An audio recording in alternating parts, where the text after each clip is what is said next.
चलो देखो, लास्ट में नस्ट इक्वेशन कंप्लीट हो गया, उसके बाद किए थे analysis of Nernst equation at equilibrium. तो उसमें फार्मूला ड्राइव कर लिए थे एक, उसमें जो फार्मूला ड्राइव किए थे उसमें आया था E naught cell is equal to 0.059 upon N log, यहाँ क्या हो जाता था केसी। इक्विलिब्रियम पे याद है ना, इक्विलिब्रियम पे क्यूसी चेंज हो जाता था किसमें, केसी, और ई सेल की वैल्यू हो जाती थी 0 और डेल्टा जी की वैल्यू भी क्या हो जाती थी 0। और एक चीज़ और याद है कि तुम्हारे पास सेल अगर कौन सा वाला है, स्पॉन्टेनियस है, तो तुमने एक फॉर्मूला ड्राइव किया था, क्या किया था कि delta G is equal to minus n F E cell, ये ड्राइव किए थे ना। और सेल को स्पॉन्टेनियस होने के लिए डेल्टा जी की वैल्यू किस में चाहिए, नेगेटिव में।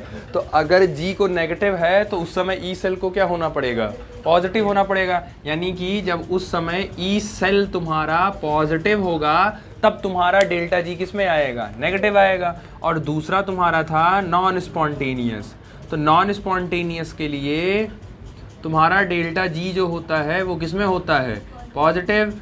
और तुमको रिलेशन पता है delta G is equal to minus n F E cell, तो डेल्टा जी को पॉजिटिव होने के लिए ई सेल को भी पॉजिटिव नेगेटिव होना पड़ेगा। तो जब ये नेगेटिव आगे नेगेटिव तो नेगेटिव नेगेटिव पॉजिटिव हो जाएगा। तो यहाँ पे जो तुम्हारा ई सेल आएगा वो किस में होना चाहिए, नेगेटिव में होना चाहिए, ठीक।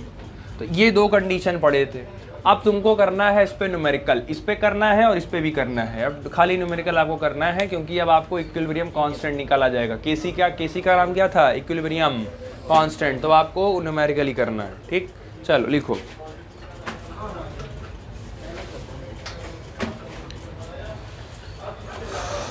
लिखो calculate the equilibrium constant for the reaction, calculate the equilibrium constant for the reaction।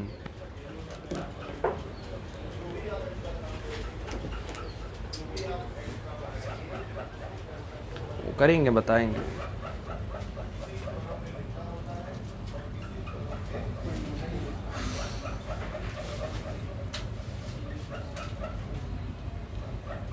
Reaction लिख लो,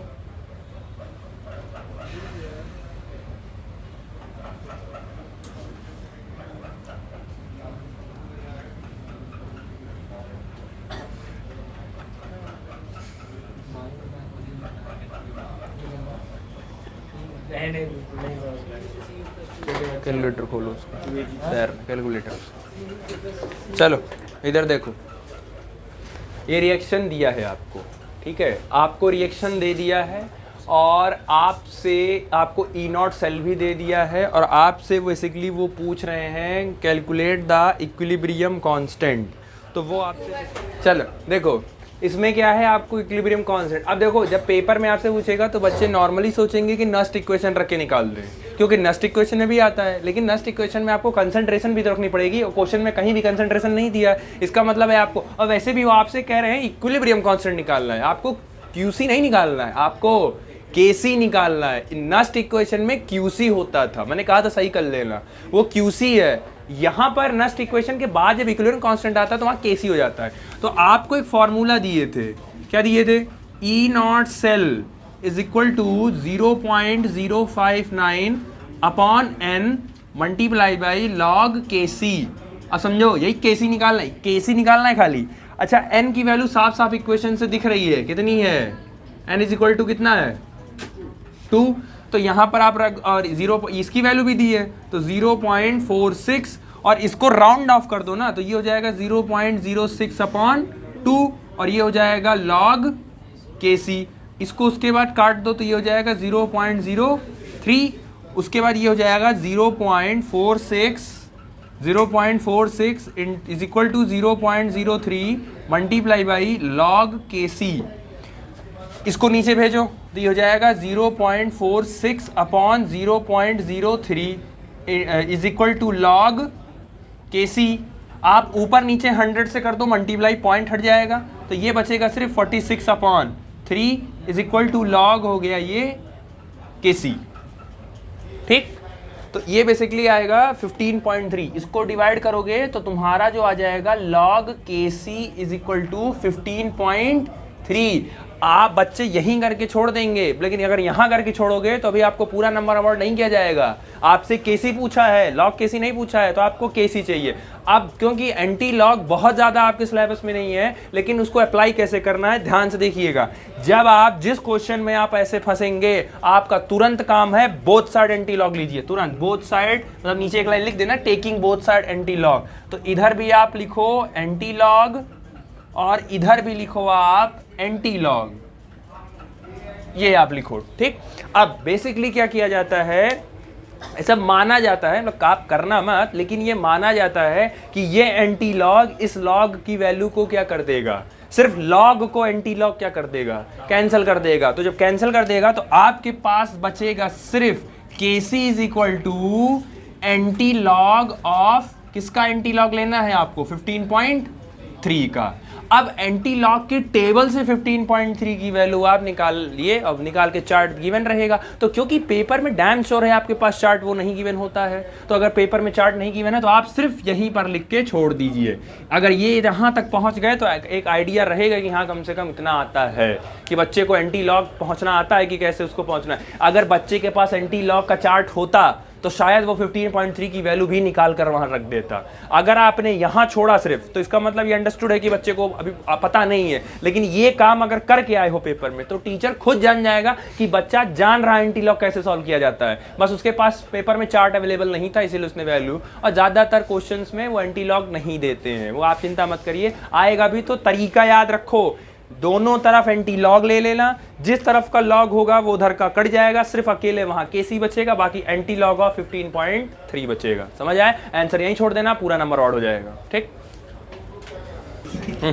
चलो अगला क्वेश्चन लिखो।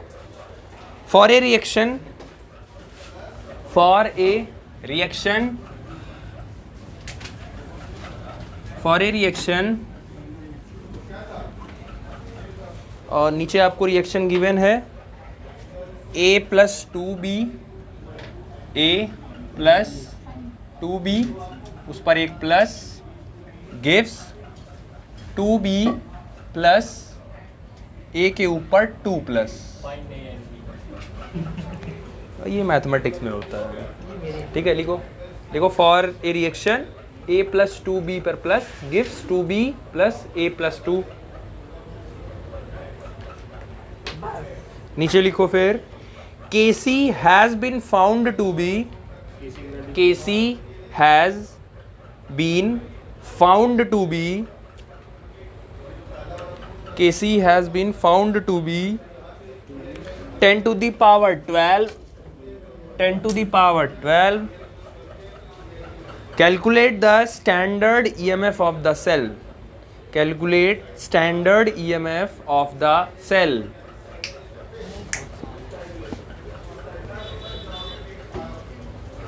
देखो इस रिएक्शन का Kc आपको गिवन है 10 to the power 12। इस रिएक्शन का नंबर ऑफ इलेक्ट्रॉन साफ साफ दिख रहा है, कितना है 2। E नॉट सेल निकालना है, तो E not cell is equal to 0.059 upon n log Kc। मैंने कहा था अगर n की वैल्यू 2 हो जाती है तो इसको राउंड ऑफ कर लिया करो, तुम्हारा आसान रहेगा। तो 0.06 अपॉन 2 log Kc की वैल्यू 10 to the power 12, इसको काटोगे तो ये आ जाएगा 0.03।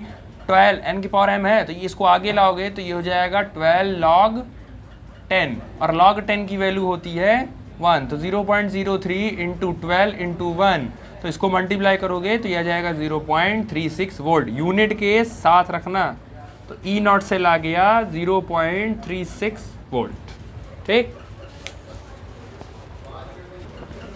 चलो अगला क्वेश्चन लिखो। For a cell involving, for a cell involving, for a cell involving 1 electron, for a cell involving 1 electron, 1 electron, E naught cell is equal to 0.59 volt, E naught cell is equal to 0.59 volt at 298 Kelvin, at 298 Kelvin, comma, calculate the equilibrium constant for the cell reaction. Calculate the equilibrium constant for the cell reaction. चलो, question given है for the cell involving For a cell involving one electron, E naught cell is equal to 0.59. आपको इस बार E naught ही दे दिया है, कितना 0.59. अब आप देखिए 0.059 अपॉन इन्वॉल्विंग वन इलेक्ट्रॉन, तो 1 log Kc. अब बुद्धि मत लगाना कि इसको चेंज कर दें 0.06 में, आपको साफ साफ दिख रहा है ये दोनों कटने वाली वैल्यू है, तो आप ज़्यादा बुद्धि मत लगाइए, इसको एज इट इज रहने दीजिए. आप क्या करिए, इसको नीचे लाइए, तो ये हो जाएगा 0.59 अपॉन 0.059 इज इक्वल टू, ये आ जाएगा log Kc. ऊपर नीचे क्या कर दो, 1000 से मल्टीप्लाई, ऊपर भी और नीचे भी. तो 1000 में 3 जीरो है, तो 2 जीरो तो चला जाएगा इसका पॉइंट हटाने, 1 जीरो इसको और मिल जाएगा, तो ये कितना हो जाएगा 590, और अपॉन इसका तो पूरा हट जाएगा, तो ये हो जाएगा 59 is equal to log Kc. अब इसको काट दो तो कितना आ गया, तो log Kc is equal to कितना आया 10.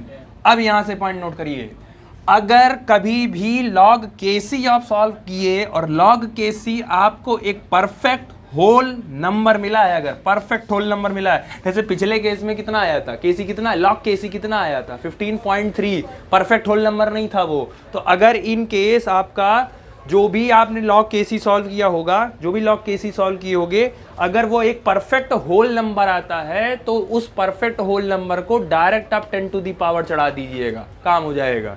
यानी कि अगले स्टेप में Kc is equal to direct 10 to the power 10 हो जाएगा.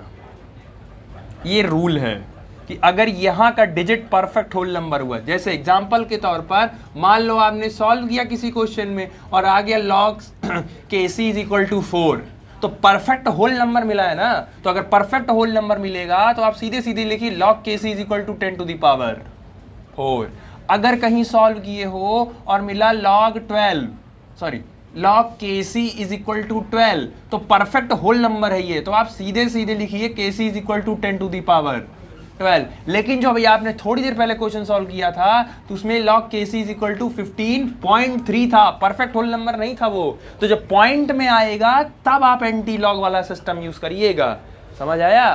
तो ये रूल इसमें था, इसीलिए एक्स्ट्रा बता दिया. याद रखिएगा कि log Kc अगर ये होल नंबर आता है, आपका एक परफेक्ट होल नंबर आता है, तो डायरेक्ट जो भी डिजिट आएगी उसको 10 की पावर चढ़ा दीजिएगा, आंसर आपका फ्रेम हो जाएगा. समझ आया.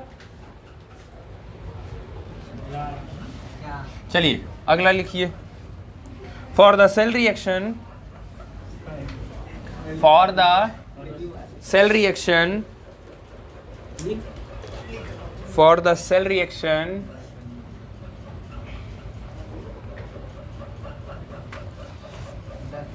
नीचे रिएक्शन लिखो. 2Fe plus 3 gives 2I minus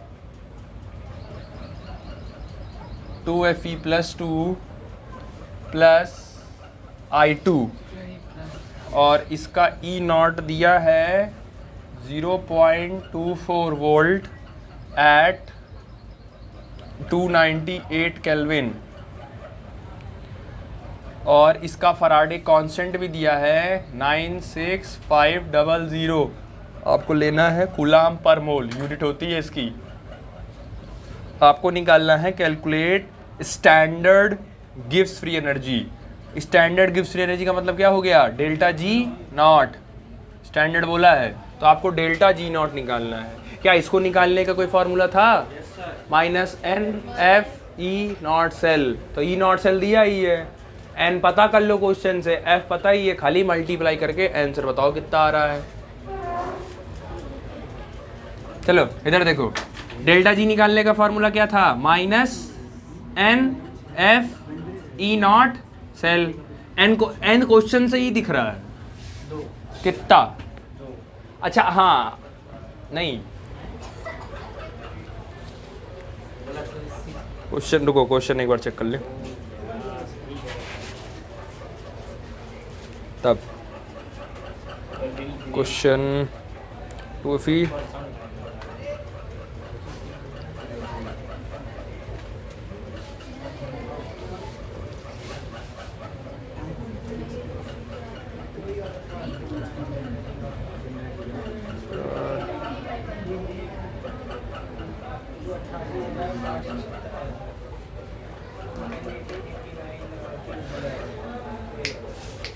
इसमें इलेक्ट्रॉन आपको कैलकुलेट कैसे, टोटल कैसे निकालेंगे? देखो 2 इंटू 3 कितना हुआ? 2 इंटू 3 कितना हुआ? अरे इस पर तो बोल दिया करो, +6 हो गया, ठीक। और 2 माइनस है ना ये, तो ये कितना हो गया? -2। तो कितना हो गया टोटल? मतलब रिएक्टेंट के साइड टोटल चार्ज कितना है? +4 का। इधर मल्टीप्लाई करो डायरेक्ट, कितने का आएगा? तो अब हम क्या करेंगे, हम ऐसे बहुत लोग जल्दबाजी में, बहुत लोग इसको ऐसे सॉल्व करके 4 रख देंगे, ठीक है।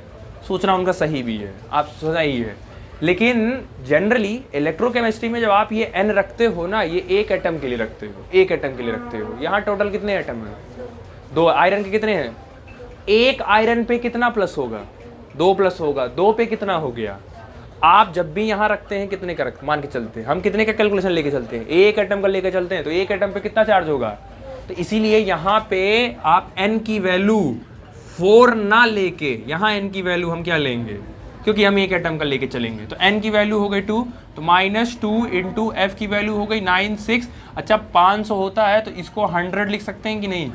और इंटू 0.24 ये है, इसको दे दो, तो ये -2 इंटू 965 इंटू ये इसको मिल गया, तो ये हो गया 24। 24 इंटू 2 हो गया ये 48। 48 इंटू 965, इसको मल्टीप्लाई करोगे तो ये आएगा 46,320 जूल।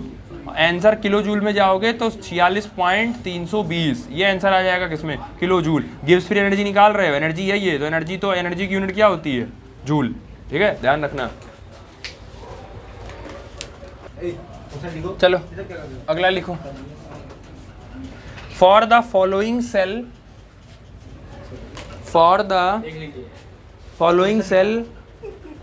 कनेक्ट हो जाएगा, वहां से कनेक्ट हो जाएगा। फॉर द फॉलोइंग सेल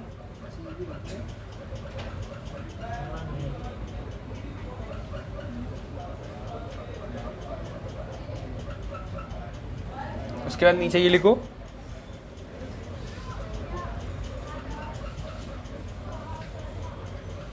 ये लिखो Zn oblique ZnSO4 salt bridge copper sulphate oblique copper. नीचे लिखो when the concentration of Zn+2, when the concentration of Zn+2,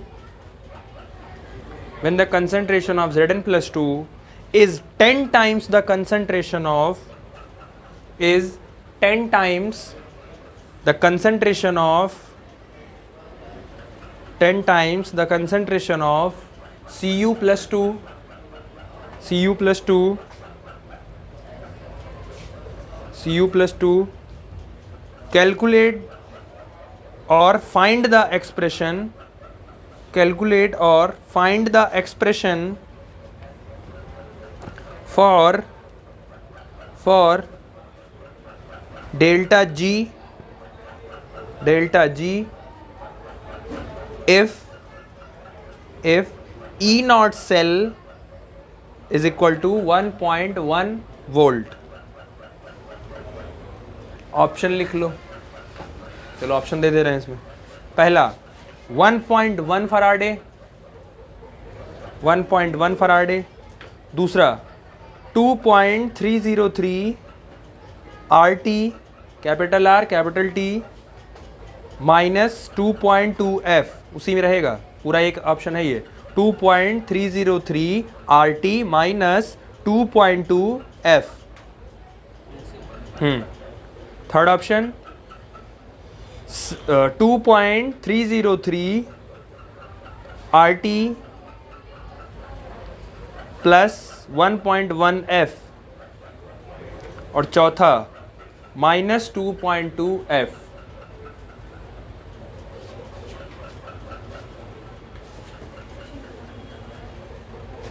देखो कहा है for the following cell Zn से ZnSO4, इसका मतलब है आप SO4 को हटा भी सकते हो, तो SO4 हट जाएगा तो ये हो जाएगा Zn से Zn+2, और कॉपर सल्फेट हटाओगे तो ये कॉपर +2 से क्या हो जाएगा, तो ये तो डेनियल वाला इक्वेशन है।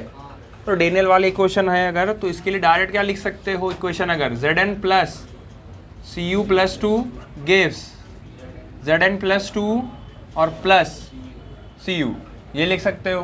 ठीक, तुमसे पूछा है डेल्टा G निकालना है और E0 सेल दिया है और ऑप्शन दिया है, तो ऑप्शन चेक कर लो। अच्छा, तुमको एक फॉर्मूला पता है कि डेल्टा G = नस्ट इक्वेशन जब हम प्रूफ करा रहे थे तो उसमें ये फॉर्मूला हम बोले थे, अगर याद होगा, RT/ln, याद है? इसी पे तो नस्ट इक्वेशन प्रूफ करवाए थे, यहीं से स्टार्ट किए थे, कहे थे वी नो डैट, जान याद कर लो। तो ये इक्वेशन नस्ट इक्वेशन में ऑलरेडी लिखवाए थे। डेल्टा G ही निकालना है आपको, तो डेल्टा G = अच्छा इसकी वैल्यू क्या हो जाएगी, -NF E0 cell plus RT, अच्छा ln को लॉग में ले जाओ तो ये हो जाएगा लॉग और QC और मल्टीप्लाई हो जाएगा 2.30। अब जरा सही से लिख दो इसको, तो डेल्टा G =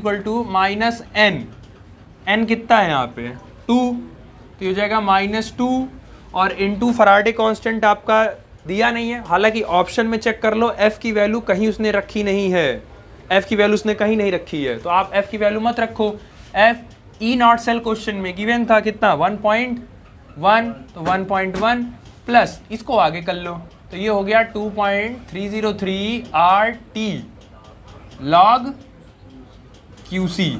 अब हमको किसी तरह पता करना है वो QC, तो इसको सॉल्व कर लो तो ये आ जाएगा तुम्हारा, या इसको भी होल्ड पे रखो, इसको करते हैं सॉल्व। अब जरा आप उसके लिए एक स्टेटमेंट पढ़ो। स्टेटमेंट दिया है when the concentration of zinc, मतलब कि जिंक का concentration is 10 times the concentration of copper +2। समझ आया? तो जैसे वो बोला है वैसे लिखते चले जाओ, खुद सेट होता चला जाएगा। When the concentration of zinc is 10 times the concentration of copper +2। अच्छा, इस रिएक्शन का QC लिख सकते हो कि नहीं लिख सकते हो, प्रोडक्ट का कंसंट्रेशन अपॉन रिएक्टेंट का कंसंट्रेशन। तो अगर इसका QC लिखना हो तो क्या लिखोगे, सिर्फ किसका, Zn+2 का कंसंट्रेशन अपॉन Cu+2 का कंसंट्रेशन, और Zn+2 का कंसंट्रेशन तो ये है, पता है ना, तो इसकी जगह क्या लिख सकते हो 10 Cu+2 और नीचे Cu+2, तो Cu+2 कट गया, तो QC की वैल्यू कितनी बची सिर्फ आपके पास 10। अब यहाँ पे रख दो वैल्यू, तो ये हो जाएगा -2 × F × 1.1 + 2.303 RT log QC की वैल्यू कितनी है, log 10 की वैल्यू कितनी हो गई 1, तो ये निकल गया delta G = -2 × F × 1.1 + 2.303 R × T। अब ये प्लस वाला है, इसको जरा आगे लिखो, तो इसको आगे लिखोगे तो ये हो जाएगा 2.303 RT -2, मल्टीप्लाई करोगे तो ये 2.2 हो जाएगा F। देखो कौन सा ऑप्शन मैच कर रहा है, दूसरा वाला। हाँ तो टिक मान लो। कहाँ पे, कहाँ पे, अरे वो Zn+ से कहाँ, यहाँ, अरे वो हो गया, ठीक है, छूट गया।